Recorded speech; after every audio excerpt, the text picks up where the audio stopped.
that and the other. If we can just start there, now we can get to this. I think we can address some of this other stuff that we're fighting, that we're talking about, that we don't know anything about, but we can start changing some things. You know, as far as we were talking about the Bible, right? I'll bet you a dime, $2 that very few people know about. What's your name? How many Bibles is your name? Earlier when we were talking, how many Bibles did y'all name? 550, Kindle, King James Version. Now, how many people do you know that ever bothered to have to get through with that conversation, that ever bothered to go look those books up and to actually see what we're talking about? Matter of fact, let's look them all up now. Where is he?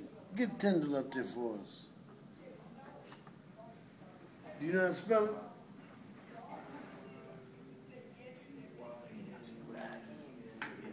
They're gonna tell you then.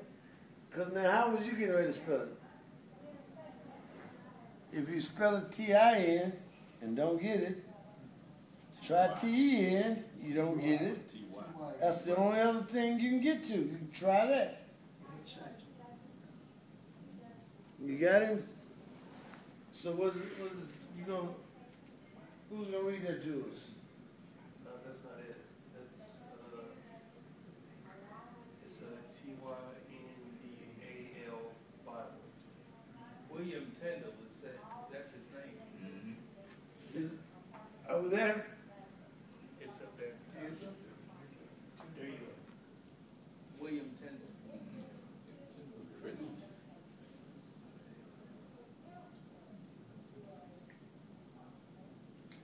All right, so have we bothered to go in and study anything about this person? No. That should have been the first thing to talk to, correct? This just was something that we want to do. We want to study this person. We want to study Wycliffe. Matter of fact, who, according to how this thing works, isn't it important that we know what the first European Bible is? What was it? I was going to say the Latin Vulgate, but that's not it. No, it's not the first European Bible. You said it was in Greek. It's in Greek. No, that's the Septuagint. No, we don't want the Septuagint. What we want is called the Gutenberg. Put it in, the Gutenberg. And these are things that if we, I don't know if we got this on the site, I'll go in and check, but we need to start making sure that we start following these things together as a group of people so that when we can come together, we can actually discuss. Somebody want to help him? Yeah, it's a G-U-N-T. That's right, Guten. Right. G. B. E. R. G. Bible. There's something. All right, put G-U-T-E-N. yes, put the T, there you go. Try that one. Take that in out of the third letter. That's Did you mean G-U-T-T? Gutenberg Bible. You see it? One T. One T. Yeah.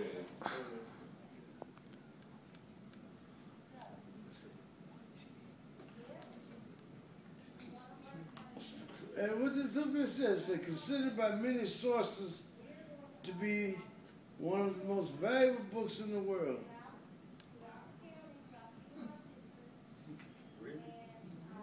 And we don't even know it exists, what it's about. Ain't that something? Is he the same one that Dr. Chris Francis? Now, here's what's so killing. Now, our children are being taught in school that he invented the printing press. Okay? Now, here's the funny thing. I've come across documents that had actually come off of a printing press that were much older than Gutenberg's documents. From China? From China. That's right. Now, not only that, huh? So what's the A wild guess. Say it again, those that last. I've come across in my research documents that are older than the original Gutenberg document that came off of what they say is the first press ever created or produced in order to produce documents. Because he gets credit as being the first person to produce documents, Gutenberg.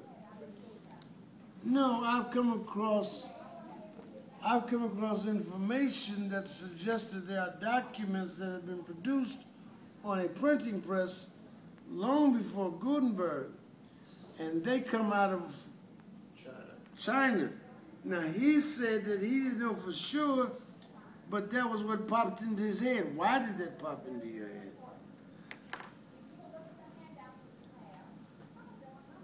Why did that pop into your head? It's correct what you said. I think I've read something on that years ago. Good. So now these abstracts that are in your brain somewhere, filed away. Now you're learning how to pull them up where they'll connect together. And when you connect these pieces together, then you'll get the picture. And when you really get the picture, you'll be able to see things for yourself. You won't have to wait until they write a book or make a movie in order for you to see this. You will see this, and then you can write the book or make the movie. That's important, I think, for her to learn as a little person.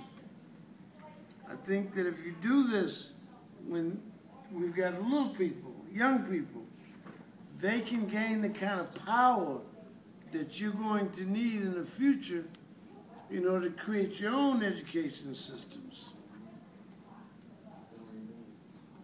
So, right now, how did you get to analytical skills, son? Oh, well, remember I mentioned to you that with programming, you have to be... Tell them the conversation, because they're not going to have a clue to what you're talking about if you do not bring them into the conversation that we were having in such a way that they realize what you're talking about. Well, Dr. Black and I were having a conversation about programming where I mentioned to him that with programming, it's really more about solving problems than making the actual program. Stop. What he was saying to me was about, we have been talking quite a bit about the children, like this little one here, young people like Gregory, learning how to write the language that you need to create a program so that we can get involved in creating apps so that we can start doing some of these things that we're purchasing. We need to create and invent. I think she was an 18-year-old girl, just invented a device to charge the telephone in 20 seconds. I think so, yeah, California. And she's already entered, she was paid prize money by Google, $50,000. She's already entered into a discussion with Google. So now, why is it that we cannot think that our children at a young age can invent those kinds of inventions? You got a hand back here. Maybe it's because they perceive that it's too complicated. Can you hear him? Yes, yeah. Do it again. Maybe it's because many people perceive programming as too complicated. So, Like math, like pure math. Although with programming, it's really not that complicated, especially when you're just starting, because you always start with the simple program. And you can find a program named Hello World where it's basically this simple program where it tells the computer to say Hello World. And it's only, I think only 1 to 7 lines of code. And before Java, by the way. Basically to teach the, our youth, student how to think, basically, right? Exactly right. So, that's something that I don't get as well as far as the limitations that I put on the children. My So daughter- this group, this group has been coming together in order to learn how not to place those kinds of limitations on the children that are around us. Now, I don't know what's going to happen with the children in the black population or this population or that population. I don't know. But I know in the population dealing with people relative to this small group, I hope we're learning how to never place any limitations on any of these children. And they're going to be inventive and creative and productive. Because we won't be guilty of holding them back. And I can never understand why you would prize those people that held you back.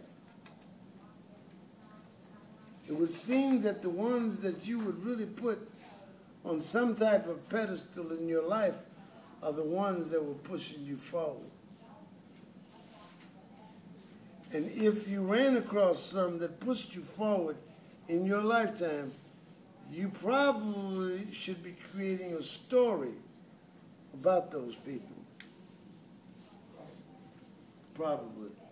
In other words, did you have someone in your lifetime that was trying to push you forward?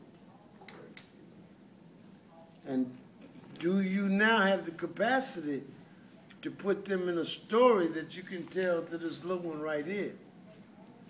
And now that's what we need to all get busy doing that, you know, and hopefully we're going to grow this small group of people into a group that can do this. And so that way, Greg, what are you doing? What homework? What kind of homework are you doing? Explain it to me.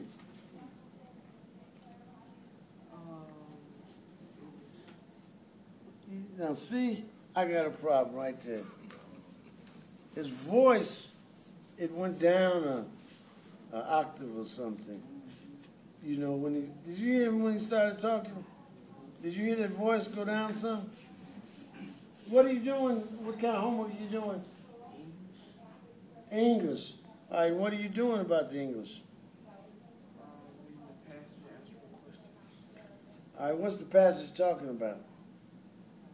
Carrying your own skis. Carrying what now? Carrying your own skis. It's about carrying your own skis. Do you find that passage interesting? Yes. So, do you ever think about how to carry skis? No, the story is called Carrying Your Own Ski, and they use that as a responsibility of carrying your own ski. So I'm saying, would you like to carry some skis one day maybe? So you'd like to go snow skiing? Yes, sir. You'd like to try? Good. Anybody else ever think about going snow skiing?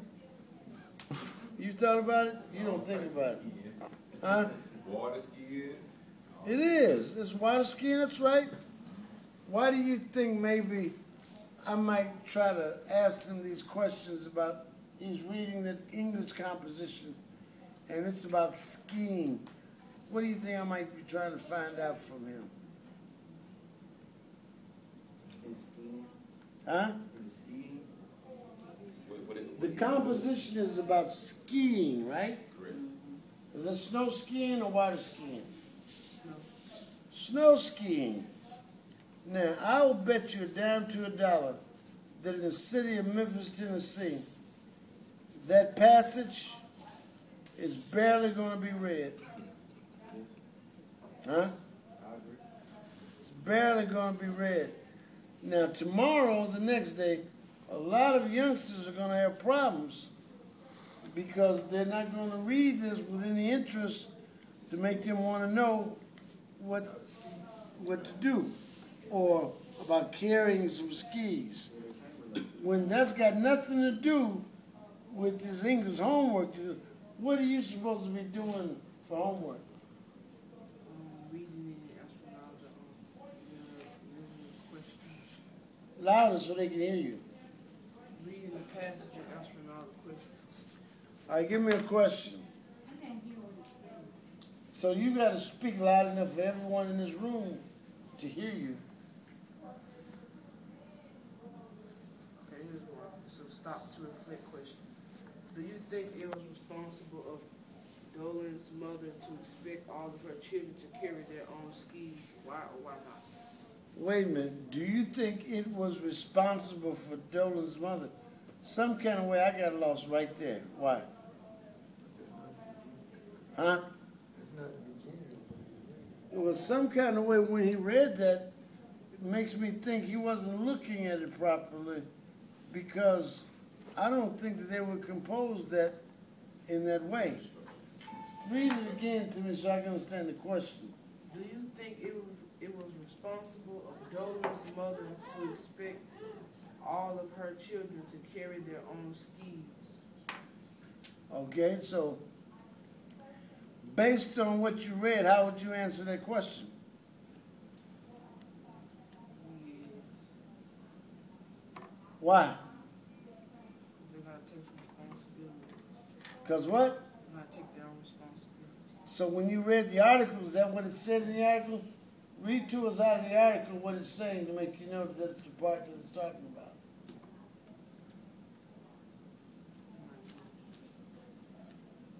In the article, somewhere in the article, that answering that question has to come from something that you read in the article.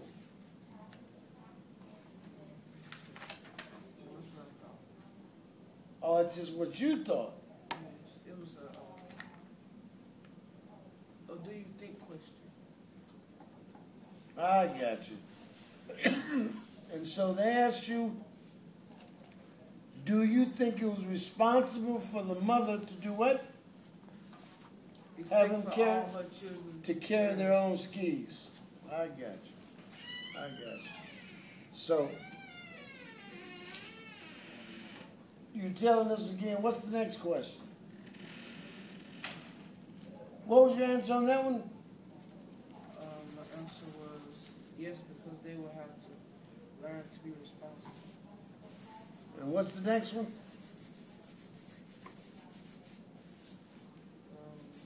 The second bracket passage, how does the author support her claim that some kids operate by different rules? Did everybody get that? Well, Carolyn, did you get that? Why? Because you can't hear? All right, so then I tell you what then, no problem. We just go back over here then. Because if we can't actually, I want to do something where everybody's involved. What does that say up there? What does it say up there?